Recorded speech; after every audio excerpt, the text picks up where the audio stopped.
Halo pemirsa yang ada di rumah, balik lagi nih bersama kami, bersama Fajar Berkah, Pasti pasti berkah. Mari kita lanjut pembahasan berikutnya nih. Ayo. Pak Ustadz, aku mau nanya, gimana sih langkah-langkah untuk melakukan ruqyah nih Pak Ustadz?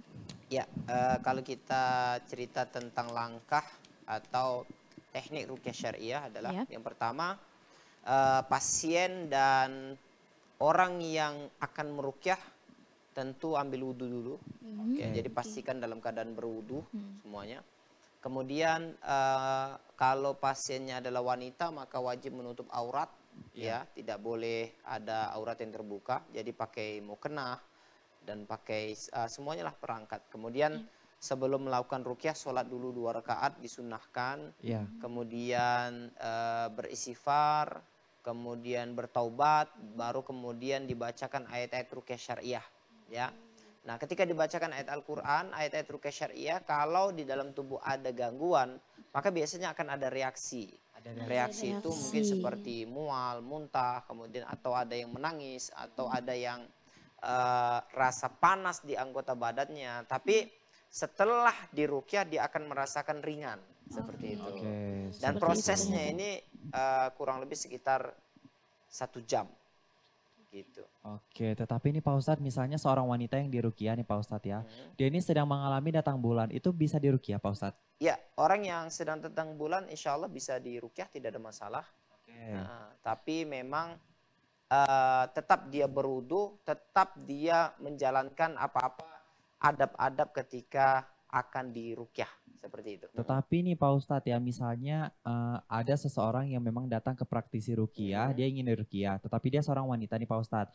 Apakah sang praktisinya itu harus wanita juga atau boleh laki-laki Pak Ustadz? Ya, jadi kalau misalkan yang dirukyah perempuan, boleh yang merukyah laki-laki dengan syarat nanti catatan.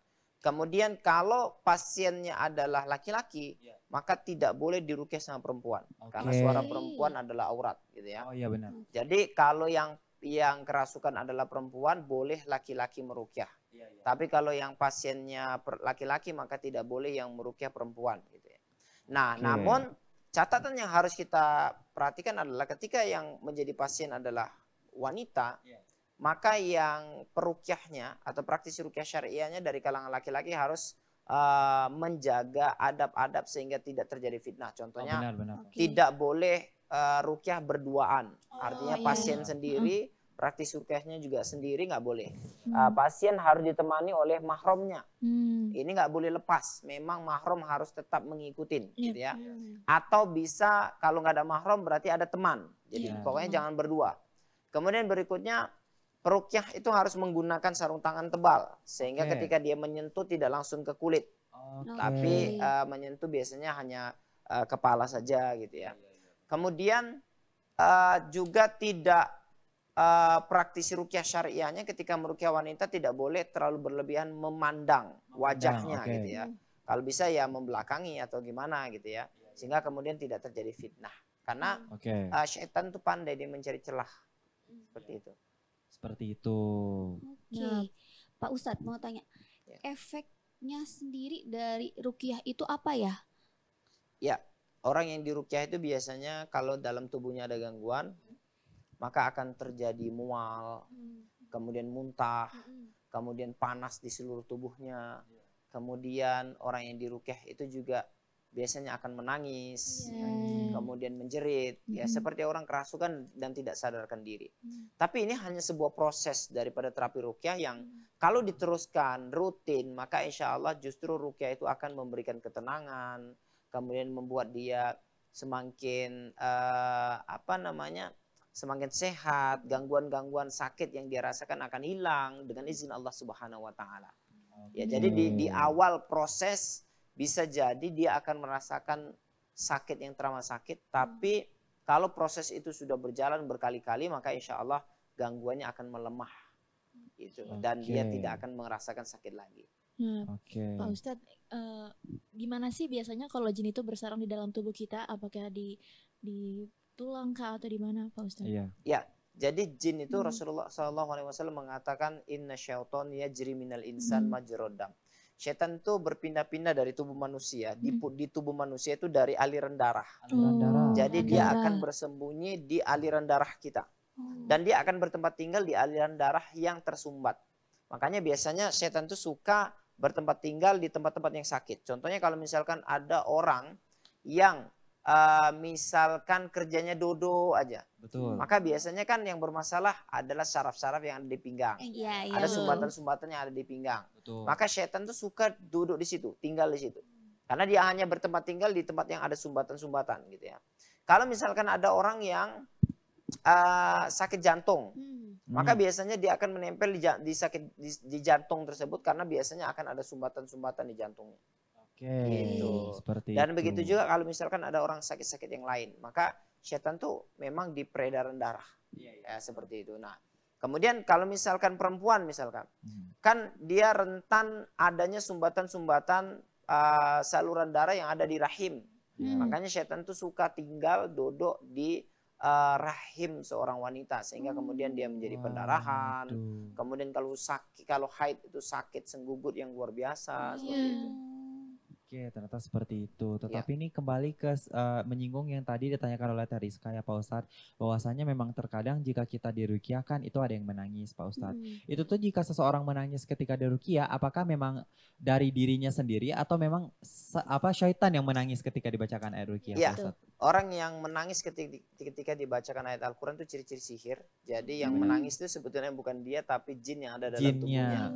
Yang bereaksi dan kemudian adanya ya mereka mungkin rasa sakit atau mereka mungkin rasa ketakutan dan ingin pergi gitu ya sehingga kemudian mereka menangis dari kalangan jin tersebut. Gitu.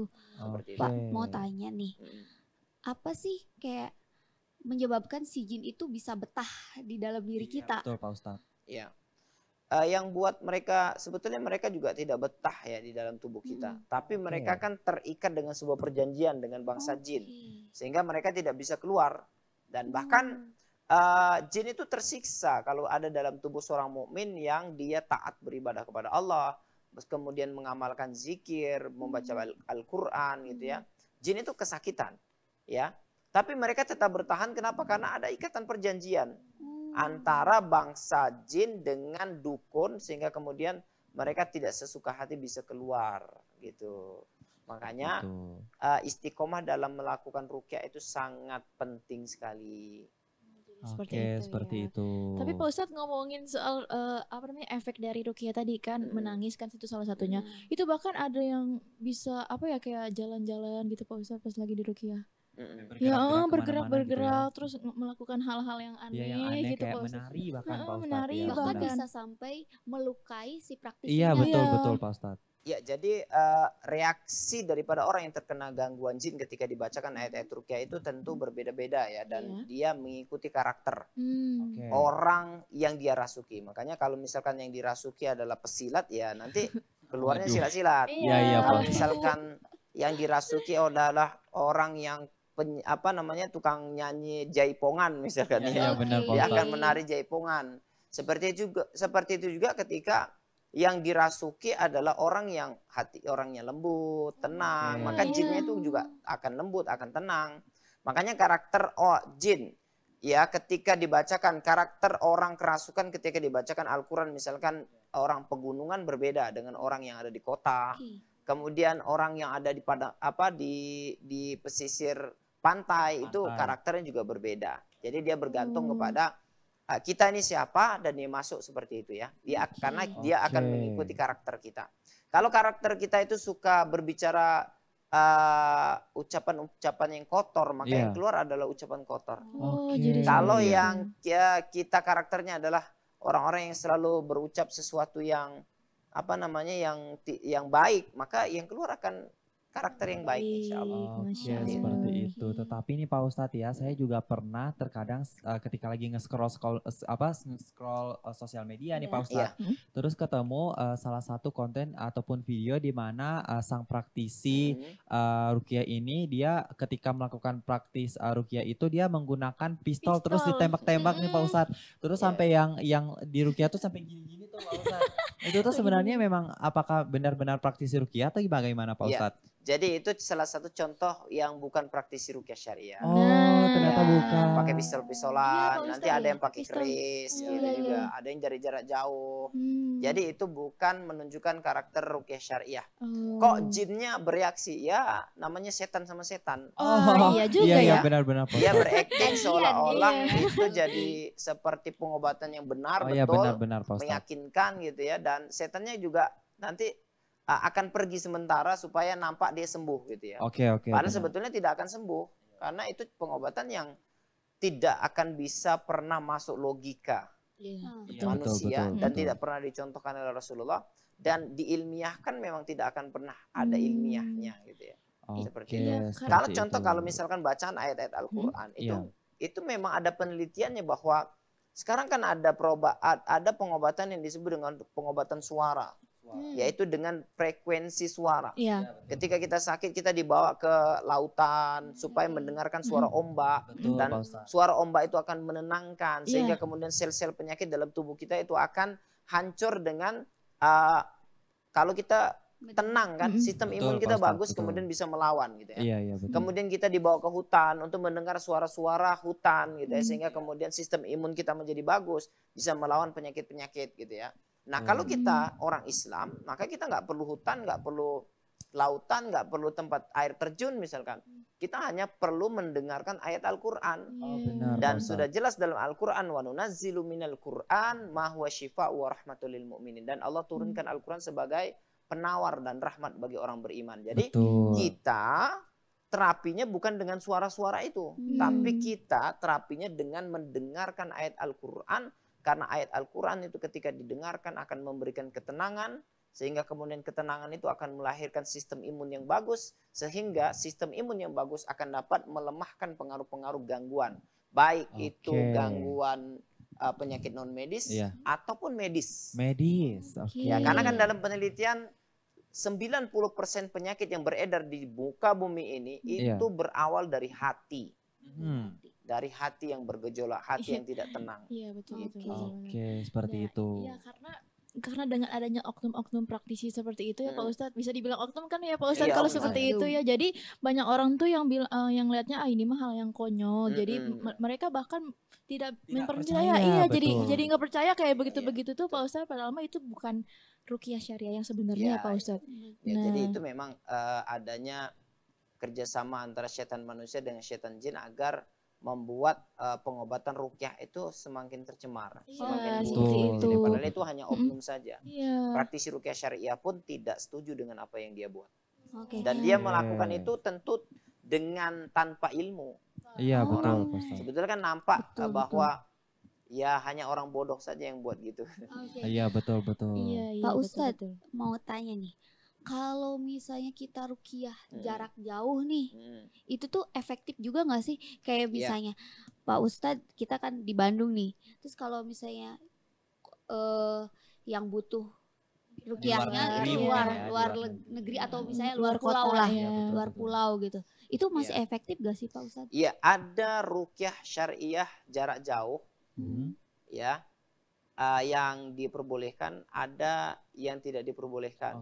Yang diperbolehkan bagaimana? Sekarang kan dunianya media, ada video call, ada telepon, ya. Kalau macam saya ada terapi ruqyah jarak jauh dengan live di TikTok saya, di TikTok, di IG, di Facebook, di YouTube gitu ya, serentak sekali. Itu kan saya lakukan setiap pagi jam 6 dan malam jam 8. Siapapun yang mau ikut boleh gitu ya. Dan itu dihadiri 21 negara. Masya Allah. Dari Indonesia, Malaysia, Singapura, Brunei, kemudian Thailand, kemudian Hong Kong, Taiwan, Abu Dhabi, Dubai, Arab Saudi, kemudian ada dari Korea, ada dari Jepang, ada dari Australia, ada kalau terkumpul semua ada sekitar 21 negara itu. Jadi apakah mereka sembuh? Prakteknya mereka sembuh. Masya Allah. Ketika biidznillah dengan izin Allah Subhanahu wa taala, ketika mereka rutin mendengarkan ayat-ayat ruqyah syariah yang saya bacakan, dan biasanya saya akan memberikan dosis. Dosisnya adalah selama 2 bulan.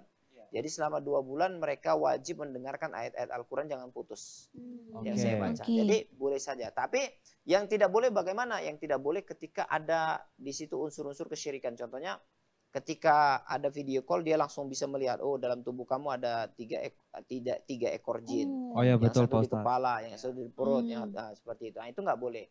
Atau kemudian minta media foto. Atau ada juga ini oknum-oknum yang mengambil kesempatan, ya karena banyak sekali yang mengeluh ke saya gitu ya.